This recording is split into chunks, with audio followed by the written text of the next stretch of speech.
आणि बुलेटिनची सुरुवात महत्त्वाच्या बातमीने मसूद अझहरला आंतरराष्ट्रीय दहशतवादी घोषित करण्यामध्ये चीनने पुन्हा खोडा घातलाय। या क्षणाची एक मोठी महत्त्वाची बातमी आपण पाहतोय। संयुक्त राष्ट्र सुरक्षा परिषदेत मांडलेल्या प्रस्तावाला पाठिंबा देण्यास चीनने नकार दिलाय। तर चीनने पुन्हा वेटो अर्थात नकाराधिकाराचा हक्क वापरलाय। फ्रान्सने हा प्रस्ताव भारताच्या वतीने ठेवला होता, त्याला अमेरिका, ब्रिटन, जर्मनी या बलाढ्य देशांनी पाठिंबाही दिला होता, पण संयुक्त राष्ट्र सुरक्षा परिषदेत 5 कायमस्वरूपी सदस्यांनी पाठिंबा दिला तरच हा प्रस्ताव मंजूर होतो। त्यातील एक सदस्य म्हणजे चीन आहे आणि त्यामुळे भारताच्या प्रयत्नांमध्ये चीनने पुन्हा एकदा अडथळा निर्माण केलाय। त्यामुळे मसूद अझहर आंतरराष्ट्रीय निर्बंध घालणं मसूद अझहरवर तुर्तास तरी शक्य होणार नाहीये।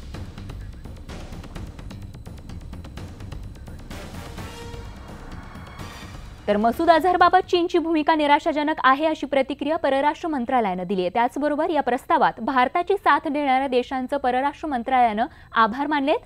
पुलवामा हल्ल्यानंतर परराष्ट्र मंत्री सुषमा स्वराज चीन दौऱ्यावर गेल्या होत्या। तिथे त्यांची चीनचे परराष्ट्र मंत्री वँग यी यांच्याशी सकारात्मक चर्चा देखील झाली होती, पण तरी देखील चीनच्या भूमिकेत काहीही फरक पडलेला दिसत नाहीये। आप साक्षी रहे हैं इसके कि यूएन सिक्योरिटी काउंसिल आज सबसे निष्प्रभावी संस्था, नॉन इफेक्टिव, इनइफेक्टिव, और आज वर्ल्ड जिस टर्मोइल में है, चारों तरफ विश्व उबल रहा है, केवल मिडिल ईस्ट नहीं, जहां भी आप आंख उठाकर देखें,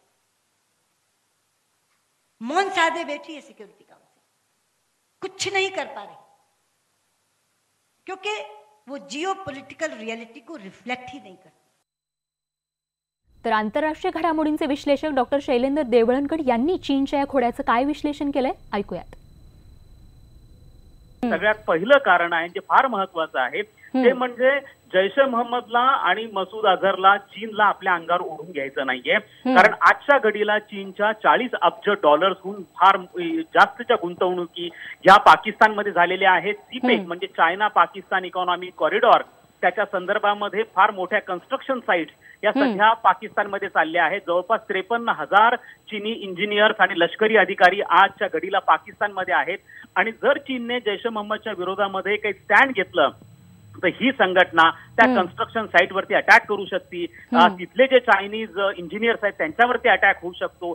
एक प्रकारचं प्रोटेक्शन जैश ए मोहम्मदचं आणि इतर ज्या सगळ्या पाकिस्तानच्या भूमीवरनं सक्रिय असणाऱ्या संघटना आहे ज्यांचं ह्या सीपेकला मिळालेलं आहे, त्यामुळे चीनला यांना नाराज करायचं नव्हतं, हा पहिला मुद्दा। दुसरा एक महत्वाचा आहे ते म्हणजे यापूर्वी चीनमध्ये आणि अफगाणिस्तानच्या तालिबान या दहशतवादी संघटनेमध्ये गुप्त करार झालेला आहे आणि या करारानुसार असं ठरलेलं आहे की तालिबान हे शिनशियांग मधल्या उघूर मुस्लिमांना समर्थन देणार नाही आणि त्याच्या बदल्यामध्ये चीन हे तालिबानला गुप्त समर्थन देत राहतील। हे लक्षात घेतलं पाहिजे आहे की जैश ए मोहम्मद हा तालिबानचाच एक भाग आहे। मसूद अझहर पूर्वी तालिबानचाच लढवय्या होता, त्यामुळे त्यांना तालिबानला देखील आपल्या अंगावरती ओढून घ्यायचं नाहीये।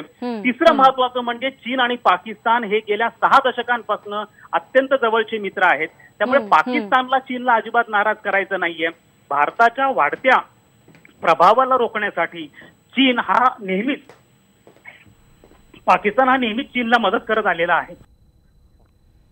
तर सुषमा स्वराज यांनी शांततेचा कांगावा करणाऱ्या पाकिस्तानचे पंतप्रधान इम्रान खान यांच्यावरही टीका केली आहे। जर त्यांना खरंच शांतता प्रस्थापित व्हावी असं वाटत असेल तर त्यांनी मसूद अझहरला आमच्या ताब्यात द्यावं असं त्यांनी म्हटलंय।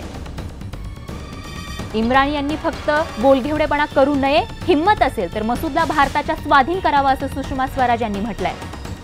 तर काय म्हणाल्या सुषमा स्वराज बघूया।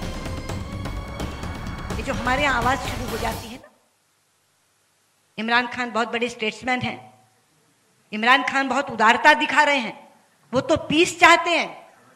मैं कहना चाहती हूँ अगर इमरान खान इतने उदार हैं तो दे देना मसूद अजहर को, हमें देख लेंगे हम उनकी उदारता, दे दें मसूद अजहर को।